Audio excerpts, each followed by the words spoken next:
As long as the Ayatollah stays in power, the threat to America, the threat to Israel will always remain. Really, it's a threat to free-loving people around the world. And if you don't believe me, let's just check in on the Iranian parliament today.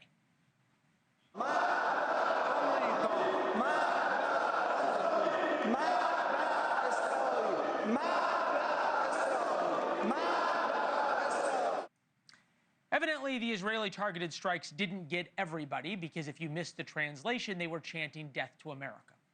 President Trump gave us his word that he wouldn't let Iran have a nuclear weapon. He's made good on that. But he said more about Iran, and he needs to stay the course. I've said it once, I've said it a million times. You can't have a good deal with bad people. And for some reason, the president now is bringing America back to the negotiating table next week with the Ayatollah. The way I look at it, they fought, the war's done, and, you know, I could get a statement that they're not going to go nuclear. We're probably going to ask for that, but they're not going to be doing it. Statement from the Ayatollah is worth absolutely nothing. That's why we got to this point.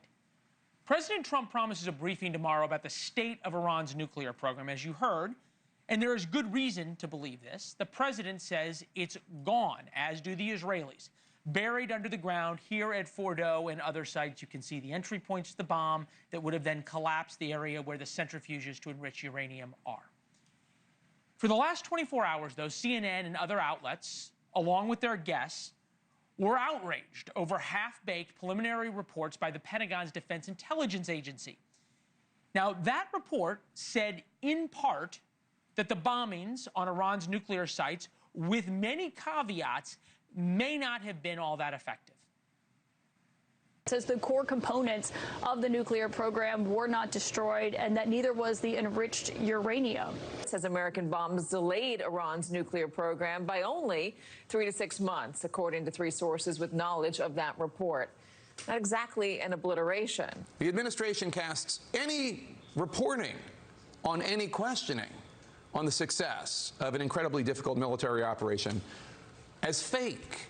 Donald Trump and all of his MAGA minions, many of his MAGA minions, I guess I should say, have been lying to the country for days. It would be entertaining if it wasn't about something so serious. It's feckless. It's also dangerous. Not because people are questioning the president. Questioning the president is great. We do it here all the time. But rooting for the president, any president, to fail is inherently un-American. We here at NewsNation are different. You watch because you root for America. We should all want our president to succeed. We should all cheer when our military keeps a sworn enemy from getting a nuke. It is pretty simple. There's another thing here, though, the contrapositive of that. There are clearly people in the media and Democrats who hate Donald Trump more than they love America. So maybe it's a good thing they're exposed. How do we know that? Because the same people who are mad now that we didn't bomb Iran enough were the ones that were mad because we were about to start bombing. I could say pick one, but they already have. They have picked to be against Trump. But here's the thing. The other guys are missing the point entirely. They're missing the point of what does America need to do now. We told you last night, the Israelis agreeing to a ceasefire tells you everything. The Iranians cannot get a nuke for years. That's the debate. Did we or didn't we destroy the bunker enough, or the nuclear enrichment area? We did. That's beside the point. Trump now says he might start negotiating with Iran. We're going to talk to them next week with Iran. We may sign an agreement. I don't know. To me, I don't think it's that necessary. If it's not necessary, then why talk to them?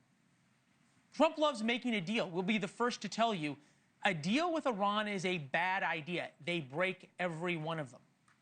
I am the original bomb Iran guy. I was all in on unconditional surrender. Regime change, even better. Telling Benjamin Netanyahu to stop bombing, there you go. So why are we walking away from all of this? In fact, today, Trump said China can buy oil from Iran and give the Ayatollah hard cash. Cash the Iranians are going to use to rebuild their terror regime. I don't understand. I remain unapologetically hawkish on Iran. For 30 years, American presidents waffled and bloviated. Then President Trump took action. Good for him, it worked. We have the terrorists where we want them. Why take our boot off Iran's neck now? It makes no sense. Thank you for watching. Subscribe below and download our NewsNation app right now on your phone, and you will get fact-based, unbiased news for all Americans.